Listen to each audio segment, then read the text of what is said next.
What's up, y'all? Bring you guys another video. So if you guys don't know yet, the class of 2022 Boxing Hall of Fame has been announced, and Roy Jones Jr., James Toney, Holm, and Miguel Cotto have all been inducted into the Hall of Fame for 2022.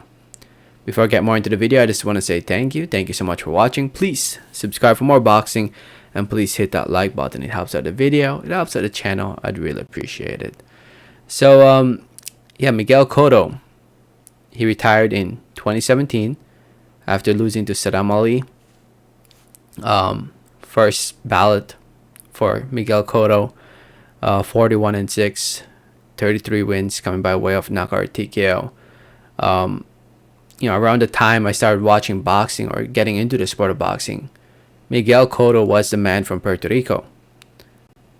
Back in 2009, 2008 era. That's around the time I was really getting into boxing. Miguel Cotto, whenever I think about a Puerto Rican boxer, I think about Miguel Cotto. And I've said this before and I'll say it again. If you guys were following me back when I had my Boxing Sphere and the Igor Warrior channel, I've said that Miguel Cotto is my favorite fighter from Puerto Rico, and he still is. I still remember the time I was back in high school. High school was done.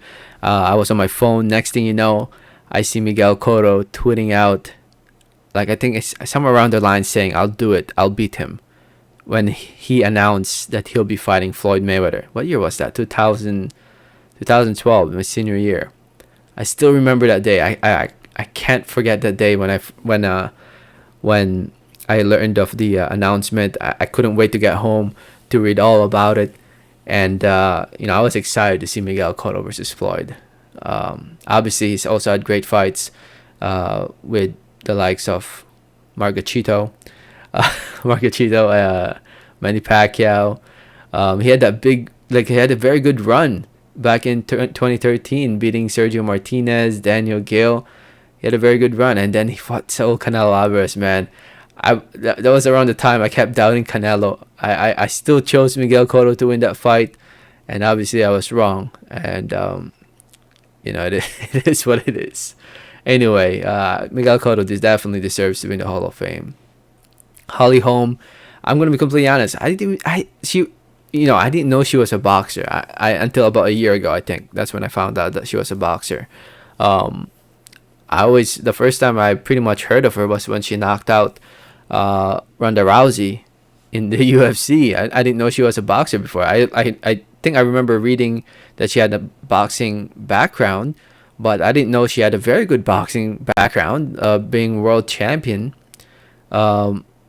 It looks like she fought around 130, 140, 135, 147. She's looks and had 33 wins and 2 losses. For her to get those, definitely deserves to be in the Hall of Fame. I mean, I know a lot of people will say, "Oh, this is women boxing. Nobody knows this, and that." But if you get 33 wins and 2 losses in any sport, that's a good number if you ask me.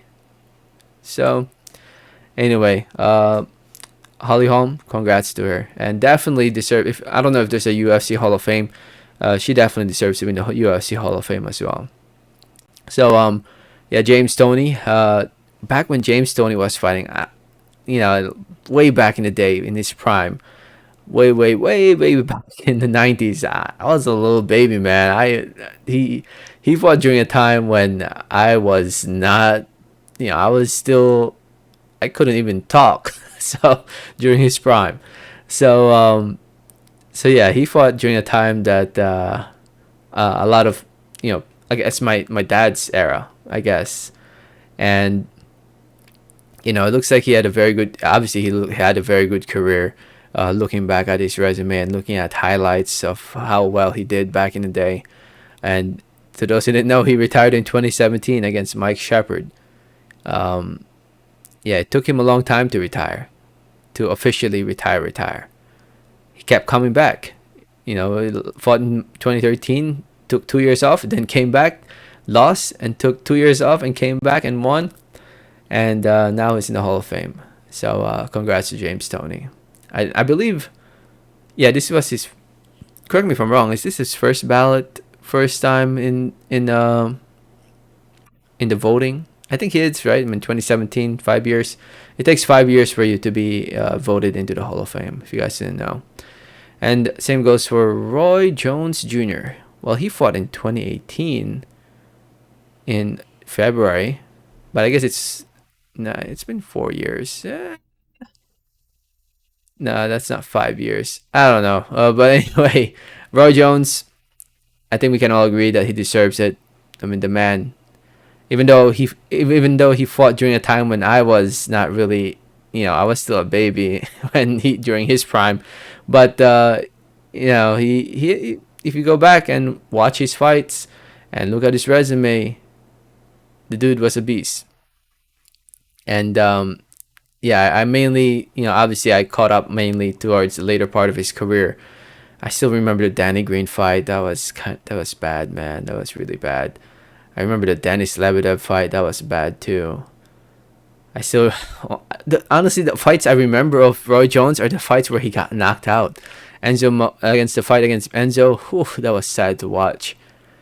But Roy Jones, in the end, if you go back and watch a lot of his highlights, you know, the dude had it all, man. Speed, power, entertainment. Dude can rap. So, so yeah. Anyway, great class in my opinion. This is a very good class for the year 2022. Let me know your thoughts and comments. Thanks for listening. Thanks for watching. And like always, have a great day. All right, thanks.